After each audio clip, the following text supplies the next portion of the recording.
ময়লাটা ফালাইলেন, এটা কোত্থেকে আনলেন ময়লাটা? চরম দুর্গন্ধে বমি হওয়ার উপক্রম, কিন্তু না যাওয়ারও কোনো উপায় নেই।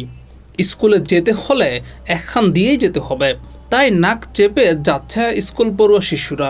এখানেই দাঁড়িয়ে আছে মসজিদ, তাই এখানেই আসতে হবে মুসল্লিদের। দম বন্ধ করে কোনো রকমে আসেন তারা। পাশে আছে বাসাবাড়ি, মানুষকে তাই ফিরতেই হবে ঘরে। এত কিছুর কারণ পাশেই থাকা ছোটোখাটো এক আবর্জনার পাহাড়, যেখান থেকে আসছে চরম দুর্গন্ধ। আমরা তো এটা, আপনি তো জানেন যে আমি অনেক টাকা খরচ করছি লেবার দিয়ে এটা সরানোর জন্য। নারায়ণগঞ্জের চাষারার মিশনপাড়া এলাকায় দীর্ঘদিনের জমানো ময়লা আবর্জনা থেকে তৈরি হয়েছে তীব্র দুর্গন্ধ। আর এই তীব্র দুর্গন্ধে চরম অতিষ্ঠ হয়ে উঠেছে পথচারী সহ এলাকাবাসী।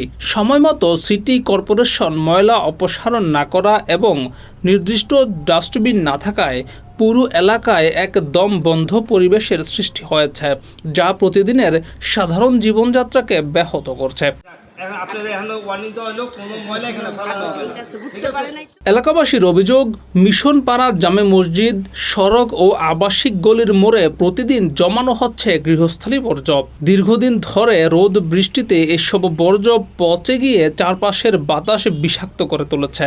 দুর্গন্ধের কারণে রাস্তা দিয়ে চলাফেরা করাই কঠিন হয়ে পড়েছে। স্থানীয় অনেকে জানিয়েছেন, বর্জ্যের পচা গন্ধের কারণে মসজিদের নামাজে পড়তেও কষ্ট হয়। বাসাবাড়ি ও রাস্তা দিয়ে হাঁটার সময় দুর্গন্ধে মুখ চেপে হাঁটতে হয়। এখানে যে ময়লাগুলো বছর পর বছর এইগুলো এইভাবে রয়েছে, এগুলার গন্ধের জন্য আমরা মসজিদে নামাজ পড়তে পারি না, আসতে গেলেও সমস্যা হয় আর কি। প্রশাসনের কাছে আমার জোর দাবি যে এইগুলোর একটা ব্যবস্থা করে আর কি। ডেঙ্গু হতে পারে, চিকুনগুনিয়া হতে পারে, অনেক রোগ হতে পারে। আর একটা মসজিদের সামনে যদি এরকম হয়ে থাকে, এটা উদ্যোগ কতবার শুনলাম যে নিব করে, আর এটা নেওয়া হচ্ছে না। প্রশাসন সে খুব ভালো লোক, তাই সে যদি এটা আমাদের এটা নজরে নিত তাহলে খুব ভালো হতো। প্রত্যেক ধর্মের পরিষ্কার পরিচ্ছন্নতাকে পছন্দ। নিজ মহল্লার মধ্যে আমাদের এই জায়গায় এই ময়লা দীর্ঘদিন হলে এখানে স্তূপ হয়ে আছে, এর কারণে আমাদের অসুবিধা হয়। দুর্গন্ধ, বিভিন্ন ধরনের রোগ থেকে আমরা বাঁচতে পারি না।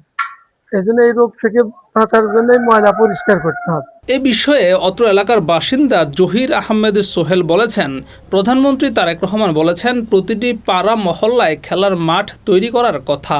তার কথার ভিত্তিতেই বলছি, সিটি কর্পোরেশন যদি এখানকার ময়লাগুলো সরিয়ে দেয়, তাহলে আমি বালু ফেলে খেলার মাঠ তৈরি করে দেব। যে এই যে ময়লার স্তূপ, আজকে প্রায় বছর 3-4 ধরে এই ময়লার স্তূপ আমি নিজ ব্যক্তি উদ্যোগে, আমি এই পুরা রাস্তা অর্ধেক ছিল, আমি এই রাস্তা পরিষ্কার আমার নিজ উদ্যোগে আমি পরিষ্কার করিয়েছিলাম। এখানে একটা মসজিদে মুসল্লিরা নামাজ পড়তে যায়, এই ময়লার গন্ধের কারণে তাদের প্রচুর রকমের সমস্যা হচ্ছে। বাচ্চাদের সমস্যা হচ্ছে ডেঙ্গু, চিকুনগুনিয়া, এমন কোনো রোগ নাই যে এই অত্র এলাকার ভিতরে না ছড়াচ্ছে। নারায়ণগঞ্জের সিটি কর্পোরেশনের প্রশাসক সাখাওয়াত ভাই যদি তার এই সিটি কর্পোরেশনের উদ্যোগে এই ময়লাটাকে ভেকু দিয়ে যদি পিছনে ঠেলে দেয়, পিছনে অনেক জায়গা আছে খালি, পিছনে ঠেলে দেয়, তাহলে আমি আমার নিজ উদ্যোগে, বর্তমান প্রধানমন্ত্রী একটি ঘোষণা দিয়েছেন যে মাঠের জন্য, খেলাধুলার জন্য, আমি আমার নিজ উদ্যোগে এখানে বালু দিয়ে যা প্রয়োজন হয় আমি একটা মাঠ করে দেব বাচ্চাদের খেলার জন্য।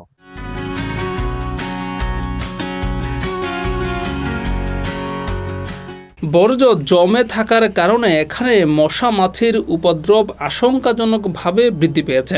ফলে মিশনপাড়ার ছোট শিশু এবং বৃদ্ধদের মধ্যে ডায়রিয়া, ডেঙ্গু, শ্বাসকষ্টজনিত নানান রোগের ঝুঁকি বৃদ্ধি পাচ্ছে। স্থানীয়দের দাবি, সিটি কর্পোরেশন কর্তৃপক্ষ এই ময়লা যেন এখান থেকে দ্রুতই সরিয়ে নেওয়ার ব্যবস্থা করে। জিয়াউর রহমান, যুগের চিন্তা।